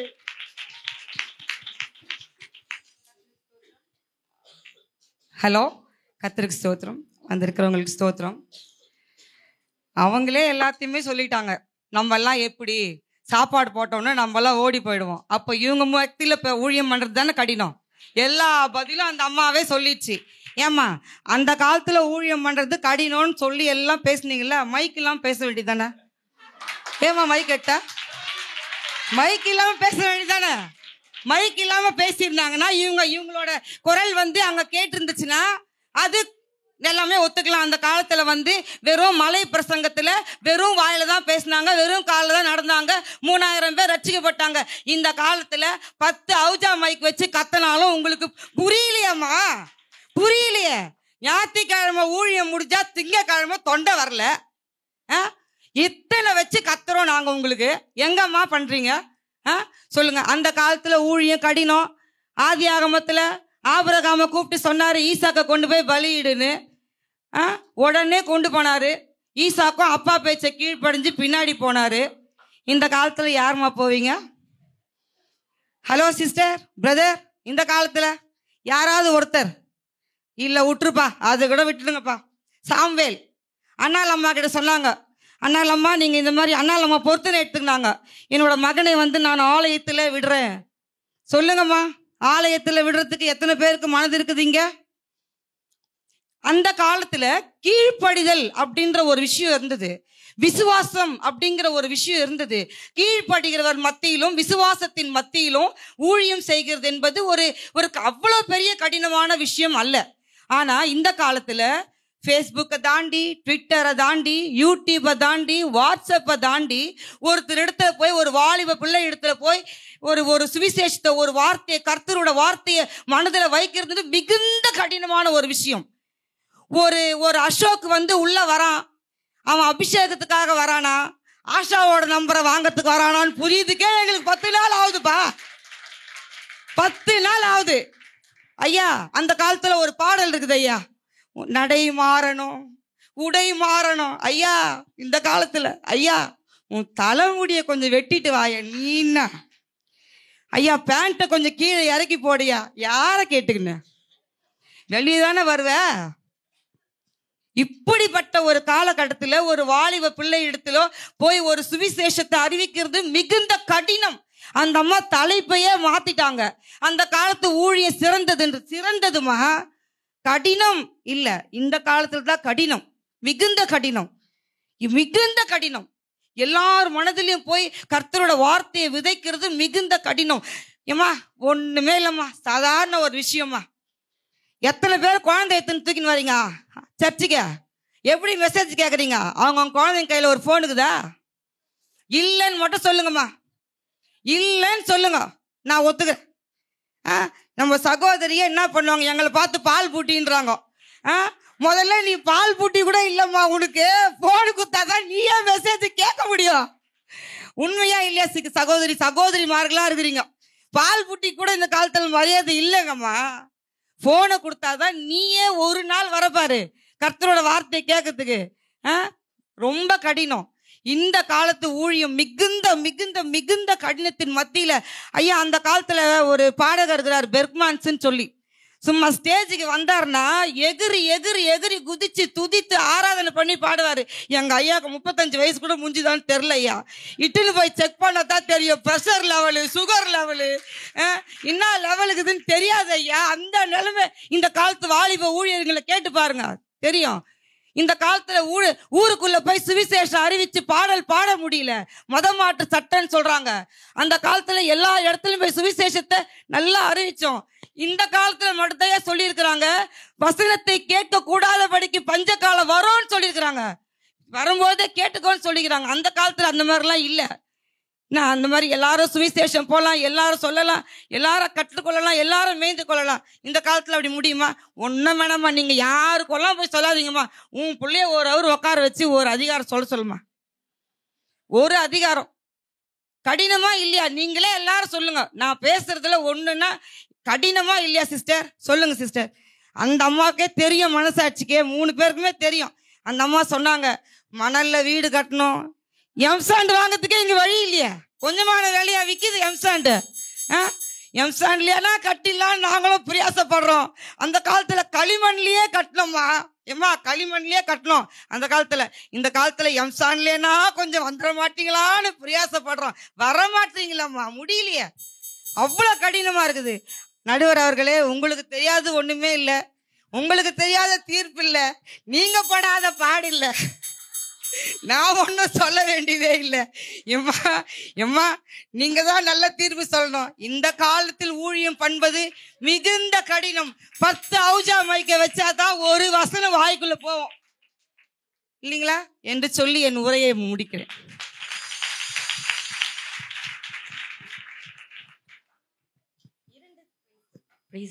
இரண்டு தரப்பினரும் மிக சிறப்பாக ரொம்ப நல்லா ப்ரிப்பேர் பண்ணி பேசியிருக்காங்க. முதலாவது அவங்க 2 தரப்பினருக்கும் நம்ம எல்லாரும் நம்முடைய கரகோஷங்களை எழுப்பலாம். கர்த்தர் இவர்களுடைய பிரயாசங்களை முயற்சிகளை ஆசீர்வதிப்பாராக. சரி, இப்போ ஃபர்ஸ்ட் அந்த கால ஊழியத்தை பத்தி நம்ம பேசலாம். அந்த கால ஊழியம் அப்படின்னா நிறைய இல்லை அப்படின்ற விஷயம் தான் வருது. என்ன இல்லை? சரியான கரண்ட் இல்லை, உண்மை சொல்லப்போனா ஒரு ஊழியக்காரனுக்கு போட்டுக்க ஒரு நல்ல ட்ரெஸ் இல்ல, சரியா? ரெண்டாவது, குடும்பத்துல நல்ல சப்போர்ட் இல்ல. இப்போ நம்ம விசுவாசம் அப்படின்ற ஒரு தலைப்புல மெசேஜ் எடுக்கணும்னா உடனே நம்ம மைண்ட் எங்க போகுது? ஏட்ரா பைபிள் ஆப்ப, தட்டா வேர்ட, கூகுள் சர்ச் போட்டுறோம். விசுவாசம்ன்ற தலைப்புல மடமடமடன்னு வந்தது. அந்த காலத்துல கண்கார்டன்ஸ் இல்ல, கூகுள் மேப் இல்ல, கூகுள் இல்ல, வேர்ட் சர்ச் இல்ல, எதுவுமே கிடையாது. ஆனா ஒவ்வொரு வார்த்தையும் தேவன் அவர்களுக்கு கொடுத்தால் மாத்திரமே அவர்களால் மெசேஜ் கூட கொடுக்க முடியும். சத்தியத்தை சத்தியமாய் போதித்து அநேக பேருக்கு சத்ருவான அந்த கால ஊழியர்கள். ஹல்லேலூயா. அது மாதிரி ஒரு சகோதரி சொன்னாங்க, ஆல்ரெடி உருவான ஒரு விஷயத்தை கொண்டு நம்ம என்ன பண்ணலாம், முன்னாடி போலாம். ஆனா வழியே இல்லாம வழியை உருவாக்கி போன ஊழியர்கள் அநேகர் இருக்கிறாங்க அப்படின்னு சொல்லி. ஸோ நிறைய மிஷினரிஸை பத்தி பேசுனதுல நான் ரொம்ப சந்தோஷப்படுறேன். ஏன்னா இன்னைக்கு மிஷினரிகளை பத்தி பேசுவதற்கும், மிஷினரிகள் பேரே அழிஞ்சு போன நிலைமை கூட இன்னைக்கு நம்ம நாட்டுல இருக்கு. மிஷினரினா நம்ம பிள்ளைங்க மிஷினரியா அப்படின்னா என்ன வார்த்தைன்னு கேட்கிறாங்க. ஸோ நான் ரொம்ப அதுக்காக சந்தோஷப்படுறேன். அநேக பேர் ஐடாஸ் கடர், கிளாரிண்டா கோகிலா, ஏமி கார்மைக்கேல் இவங்கெல்லாம் பாத்தீங்கன்னா பெண்களா இருந்து சிறந்த ஊழியத்தை சிறப்பாக செய்தார்கள். ஹல்லேலூயா. அப்போ அந்த கால ஊழியம் ரொம்ப ரொம்ப ரொம்ப கடினம் அப்படின்னு சொல்லி நம்ம பேசுறோம். இந்த கால ஊழியத்தை நம்ம கண்ணார பார்த்து அனுபவிச்சுக்கிட்டே இருக்கிறோம்ல. இப்போ இந்த கால ஊழியத்தை எடுத்தீங்கன்னா ஒன்றும் இல்லை, நான் ஒரு வில்லேஜில் ஊழியம் செய்கிறேன். எங்களுடைய முகத்தை எங்க பிள்ளைங்க எல்லா நாளும் பார்ப்பாங்க. எங்க வில்லேஜ் மினிஸ்ட்ரியில எங்க பிள்ளைங்க எங்க வில்லேஜ்ல இருக்க பிள்ளைங்க பார்ப்பாங்க. ஆனா சனிக்கிழமை நாங்க போயிட்டு எங்களுடைய கிளாஸ், சண்டே கிளாஸ்க்கு நாங்க கூப்பிட்டோம்னா என்னமோ நாய் பிடிக்கிற வண்டி வந்த மாதிரி ஓடுவாங்க பசங்க. நாங்க இத்தனைக்கும் அவங்களுக்காக ஒவ்வொரு வாரமும் செலவு பண்றோம். காசை போட்டு செலவு பண்ணி இங்க இருந்து நாங்க எங்களுக்கு கிட்டத்தட்ட 26 கிலோமீட்டர் போயிட்டு வர்றதுக்கு எங்களுக்கு ஊழியத்துக்கு. ஆனா பசங்க என்ன பண்ணுவாங்க, ஓடுவாங்க. ஏன்னு கேட்டா உண்மை என்னடானா ஒவ்வொரு பசங்களுடைய கையிலயும் போன் இருக்கு. அவங்களுடைய மொத்த என்டர்டைன்மெண்ட்டுமே எதுல இருக்குன்னு கேட்டீங்கன்னா மொபைல்ல இருக்கு. அந்த மொபைல் கொடுக்குற என்டர்டைன்மெண்ட்டை விட நம்மளால என்ன பண்ண முடியல, அதுக்கு ஈடு கொடுக்க முடியல. ஸோ நம்ம எதையோ பண்ணி கேம் வச்சு இதை பண்ணி அதை பண்ணி ஸ்நாக்ஸ் கொடுத்து தான் ஒவ்வொரு வாரமும் சண்டே கிளாஸ் நம்ம நடத்த முடியுதே தவிர நம்மளால வேற ஒண்ணுமே பண்ண முடியல. ஸோ அக்கால ஊழியம் கடினமா இக்கால ஊழியம் கடினமா அப்படின்ற விவாதத்துக்கு வரும்போது நான் ஒரு வார்த்தையை மையப்படுத்தி பேச விரும்புறேன். ஊழியம் கர்த்தருடையது. ஹல்லேலூயா. பலத்தினாலும் அல்ல, பராக்கிரமத்தினாலும் அல்ல, என்னுடைய ஆவியினாலேயே ஆகும் என்று சொன்னவர், அவருடைய ஆவி எங்கே வருகிறதோ அந்த ஊழியம் சிறப்பானதாக சிறந்ததாக இருக்கிறது. அது மட்டும் இல்லைங்க, அழைப்புக்காக ஊழியமா பிழைப்புக்காக ஊழியமா என்று வரும்போது யார் அழைப்பை அறிந்து அந்த தரிசனத்தோடு செயல்படுகிறார்களோ அந்த ஊழியம் கடினமாக இருந்தாலும் அவர்கள் தேவனோடு கூட சேர்ந்து நடக்கும்போது அந்த ஊழியத்தை அவர் கடினமா இருந்தாலும் அதை லகுவாய் மாற்றுகிறார். ஏனென்றால் வேதம் சொல்லுகிறது, என் நுகம் மெதுவாயும் என் சுமை லகுவாயும் இருக்கிறது, உங்களுக்கு கடினமானதை என்னிடத்தில் கொண்டு வாருங்கள் என்று சொல்லி. ஹல்லேலூயா. யாரெல்லாம் அந்த கால ஊழியம் கடினம் நினைக்கிறீங்களோ அவங்கெல்லாம் ஆண்டவர் கிட்ட கொடுங்க. யாரெல்லாம் இந்த கால ஊழியம் கடினம் நினைக்கிறீங்களோ அவங்கெல்லாம் ஆண்டவர்கிட்ட கொடுங்க. ஆண்டவர் அதையெல்லாம் லகுவாய் மாற்றி நம்முடைய சுதந்திரத்தை, நம்முடைய பரலோக ராஜ்யத்தை சுதந்திரிக்க நமக்கு பங்குள்ளவர்களாய் நம்மை மாற்றுவார். பவுல் சொல்லுகிறார், நல்ல போராட்டத்தை போராடினேன், ஓட்டத்தை முடித்தேன், விசுவாசத்தை காத்துக்கொண்டேன், இது முதல் நீதியின் கிரீடம். இத்தனை கிரீடங்கள் நம்முடைய தலையில் வைக்கப்படும். ஹல்லேலூயா. கர்த்தர் தாமே உங்களை ஆசீர்வதிப்பாராக. ஆமென். ஓகே, கடைசியாக நாங்கள் ஜெபித்து முடிக்க போகிறோம். இந்த நாளில் அந்த செய்தி கொடுக்க வந்த அம்மாவுக்காக நாங்கள் நன்றி செலுத்துகிறோம். அநேக பாஸ்டர் அம்மாங்கள்லாம் நம்ம கூட இணைந்து இந்த கூட்டத்தில் கலந்து கொண்டாங்க. அவர்கள் ஒவ்வொருவருக்கும் நன்றிகளை ஏறெடுக்கிறோம். நம்ம அநேக சபைகள்ல இருந்து நீங்கள் வந்து கலந்து கொண்டீங்க. உங்கள் ஒவ்வொருவருக்கும் நன்றி. விசேஷமாக மியூசிக் வாசித்தவங்களுக்கு நன்றி. இன்னும் நிறைய பேர் இந்த கூட்டத்துக்காக அநேகர் ஒத்துழைத்தாங்க. கீழெல்லாம் நீங்கள் பார்த்தீங்கன்னா அநேக பிரதர்ஸ்லாம் ஒத்துழைத்தாங்க. ஒவ்வொருவருக்காகவும் நாங்கள் நன்றிகளை செலுத்துகிறோம். இந்த விசேஷமாக இந்த கூட்டத்தில் நடத்துவதற்கு எங்கள் மகளிர் அணிக்காக கரங்களை தட்டலாமா? எங்கள் மகளிர் அணிக்காக 2 வாரமா ரொம்ப எஃபெக்ட் போட்டு எல்லாவற்றையும் அவங்க செஞ்சாங்க. அவர்களுக்காக இன்னொரு விச கரங்களை தட்டலாமா? ஓகே, கடைசியாக நம்ம செபித்து முடிக்க போகிறோம். ஊழியக்கார் வந்து ஜெபிக்க போகிறாங்க. ஊழியக்கார் எலிசா ஊழியக்கார் வந்து ஜெபிக்க போகிறாங்க. ஐயா வந்து ஆசீர்வாதம் கூட போகிறாங்க. கண்களை மூடி கடைசியாக நம்ம ஜெபித்து முடிக்க போகிறோம். நீங்கள் முடிந்தவுடன் கீழே போனீங்கன்னா பஃபே சிஸ்டம் தான், நீங்கள் சாப்பாடு வாங்கி சாப்பிட்லாம். இல்லை அங்கே எத்தனை அருமையான தருணங்களை கொடுத்திருக்கிறார். பெண்கள் மத்தியிலே ஒரு எழுப்புதல் உருவாகி கொண்டிருக்கிறது. ஆங்காங்கே பெண்கள் எழுந்து சிலம்பம் செய்து கொண்டிருக்கிறார்கள். கர்த்தர் பெண்களை பயன்படுத்தி கொண்டிருக்கிறார். அக்காலத்திலே பெண்களுக்கு கர்த்தர் முக்கியத்துவம் கொடுத்தார். இப்பொழுதும் அவர்களை பயன்படுத்தி கொண்டிருக்கிறார். நன்றி தகப்பனே, நன்றி தகப்பனே. பரிசுத்த அன்பு நிறைந்த கர்த்தாவே, ஆசீர்வதிக்கப்பட்ட இந்த மனமகிழ்ச்சியான நாளிலே தகப்பனே, இந்த பெண்கள் கூட்டத்தை கர்த்தர் நீர் ஆசீர்வதித்திருக்கிறீர் தகப்பனே ராஜா. அப்பா, இன்றைய நாள் தகப்பனே அமர்த்து கொண்டிருக்கும் போதே இருதயம் முழுமையாய் அப்பா நிறைவாய் மாறியதே தகப்பனே ராஜா. அப்பா, நாங்கள் அப்பா அதை ருசி பார்த்திருக்கிறோம் தகப்பனே ராஜா. உடைய பிரசன்னம் ஊற்றப்பட்டதற்காக நன்றி. அபிஷேகம் ஊற்றப்பட்டதற்காக நன்றி தகப்பனே ராஜா. என் பிள்ளைகள் மேலே தகப்பனே வந்தவர்கள் வந்தவனமாக போகாதபடி தேவ பிரசன்னம் இறங்கட்டும் தகப்பனே. தேவ மகிமை இறங்கட்டும் தகப்பனே. தேவ அபிஷேகம் ஒவ்வொரு சிரசின் மேல ஊற்றப்படுவதாக தகப்பனே ராஜா. அப்பா, ஸ்தோத்தரிக்கும் தகப்பனே. பலவீனங்கள் இப்பொழுது இயேசுவின் நாமத்தினாலே வெளியேறட்டும் தகப்பனே ராஜா. அப்பா, எல்லா சுகவீனங்கள் வெளியேறட்டும் தகப்பனே. கர்த்தர் இவர்களை பயன்படுத்தும்படியான ஒரு பெருத்த ஒரு விசேஷித்த அக்கினிமயமான அபிஷேகம் நீங்க இப்பொழுது ஊற்றுங்க தகப்பனே ராஜா. கர்த்தர் வல்லமையா இந்த பெண்களை பயன்படுத்துங்க தகப்பனே. ரீபா ராபா லக்கானாமரஸ் சந்த ராபா லக்கானாமராதரலாம். Thank you Jesus. நன்றி ராஜா. அப்பா, பாஸ்டரையும் பாஸ்டம்மாவையும் அப்பா என்னுடைய விசுவாச பிள்ளைகளையும் இந்த ஆலயத்தையும் கர்த்தர் ஆசீர்வதிங்க தகப்பனே ராஜா. இது போன்ற ஊழியங்கள் இன்னும் பெருக கர்த்தர் கிருபை பாராட்டுங்க தகப்பனே. ஊழியத்தின் எல்லைகள் பெருக வைங்க தகப்பனே ராஜா. அநேக கிளை சபைகள் உருவாகட்டும் தகப்பனே ராஜா. கர்த்த பெரிய காரியத்தை செய்யுங்க. என் அன்பு போதகருடைய பலவீனத்தை எடுத்து போடுங்க, சுகவீனத்தை எடுத்து போடுங்க.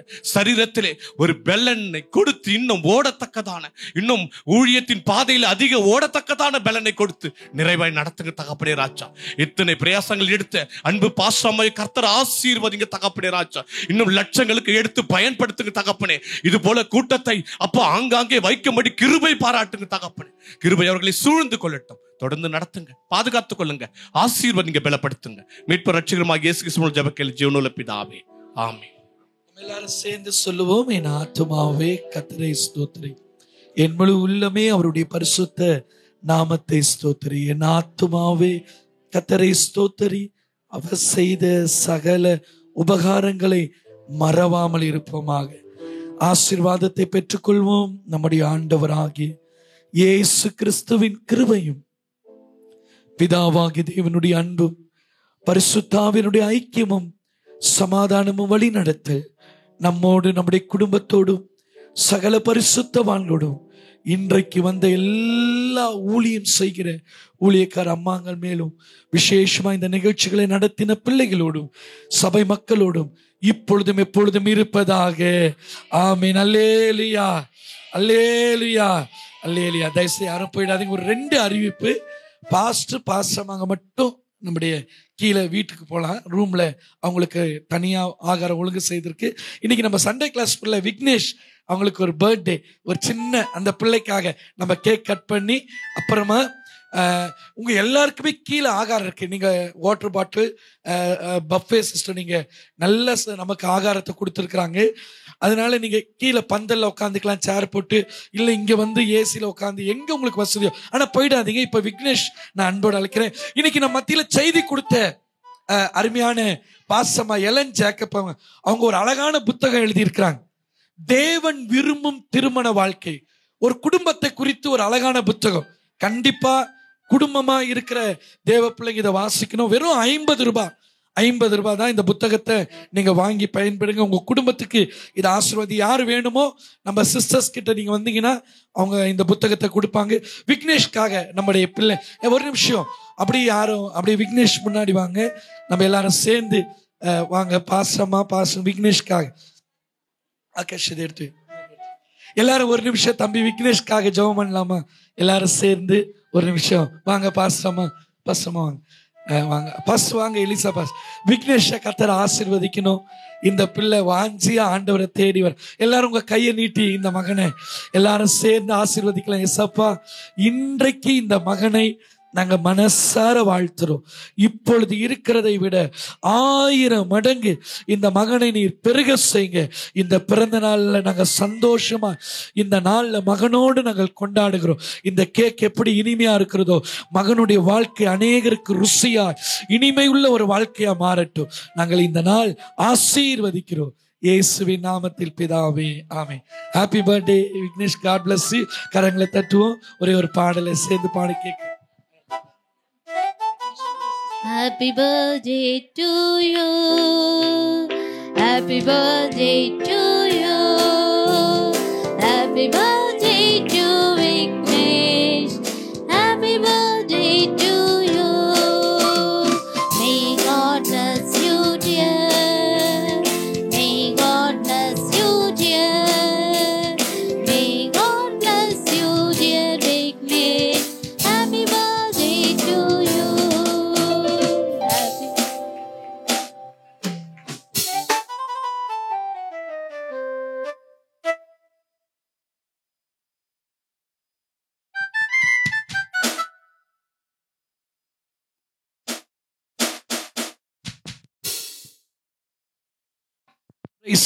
ரொம்ப தேங்க்ஸ். தயவுசெய்து கொஞ்சம் படியில பொறுமையா போங்க. சாப்பாடு வாங்கிட்டு நீங்க பந்தல்ல கீழே உட்காரலாம், இல்லைன்னா மேலே கூட வந்துடலாம். தயவுசெய்து யாரும் சாப்பிடாம போயிடாதீங்க. ரொம்ப நல்லா பண்ணீங்க சிஸ்டர்ஸ். உண்மையாலே உங்களை வாழ்த்துறேன். ரொம்ப டேலண்டா ரொம்ப பண்ணீங்க. உங்களுடைய நடனம், நாடகம், பட்டிமன்றம் வெரி டேலண்டட். கர்த்தர் உங்களுக்கு நிறைய டேலண்ட் கொடுத்துருக்கார். God bless you. கர்த்தர் உங்களை ஆசீர்வதிப்பார்.